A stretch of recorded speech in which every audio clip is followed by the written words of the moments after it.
দেশবাসীকে উদ্দেশ্য করে সরাসরি ভাষণ দিলেন অন্তর্বর্তীকালীন সরকারের প্রধান উপদেষ্টা ডক্টর মোহাম্মদ ইউনূস। ঐতিহাসিক এই ভাষণে দেশবাসীর কাছে রেখেছেন এক বিশেষ আবদার। কিন্তু কি বললেন ডক্টর ইউনূস? আসলে দেশবাসীর কাছে তার চাওয়া কি রয়েছে তা নিয়ে বিস্তারিত থাকছে আজকের প্রতিবেদনের বাকি অংশে। কেটিভি নিউজ 24 চ্যানেল থেকে আপনাদের সাথে আছি আমি মাহমুদ রহমান সিয়া। ঐতিহাসিক সুযোগ যেন হাতছাড়া না হয় সে বিষয়ে দেশবাসীর কাছে আহ্বান জানিয়েছেন অন্তর্বর্তীকালীন সরকারের প্রধান উপদেষ্টা ডক্টর মোহাম্মদ ইউনূস। প্রধান উপদেষ্টা বলেন, আমরা দুদিন পর চলে যাব, কিন্তু আমাদের মাধ্যমে জাতির জন্য যে ঐতিহাসিক সুযোগ সৃষ্টি হলো সেই সুযোগটা যেন কোনো রকমই হাতছাড়া না করে দেয়। আমরা এটার ব্যাপারে দৃঢ় থাকার জন্য আমি দলমত, নারী পুরুষ, ধর্ম, তরুণ বৃদ্ধ, ছাত্র, ব্যবসায়ী, শ্রমিক, কৃষক নির্বিশেষে সবার কাছে আহ্বান জানাচ্ছি। আশা করি আপনারা আমার এই আবেদন গ্রহণ করুন। রোববার সন্ধ্যায় অন্তর্বর্তীকালীন সরকারের 100 দিন পূর্তি উপলক্ষে জাতির উদ্দেশ্যে ভাষণে এসব কথা বলেন প্রধান উপদেষ্টা। তিনি বলেন, দেশে সংগঠিত অন্যান্য অপরাধের বিচার প্রক্রিয়া ত্বরান্বিত করার জন্য দেশের বিভিন্ন জেলার সহস্রাধিক প্রসিকিউটর নিয়োগ দেওয়া হয়েছে।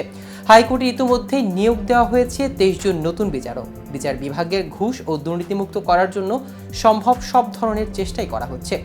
বিচার বিভাগের সংস্কারের কথা উল্লেখ করে ডক্টর মোহাম্মদ ইউনূস বলেন, বিচারপতিদের নিয়মতান্ত্রিক উপায়ে শাস্তিমূলক ব্যবস্থা গ্রহণের জন্য সুপ্রিম জুডিশিয়াল কাউন্সিলের পুনর্বহাল করা হয়েছে।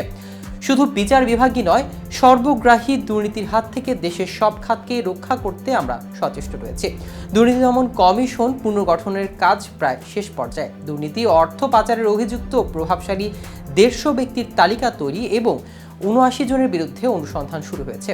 15% হারে আয়কর পরিশোধ করে অপ্রদর্শিত পরিসম্পদ অর্থাৎ কালো টাকা সাদা করার বিধান বাতিল করা হয়েছে।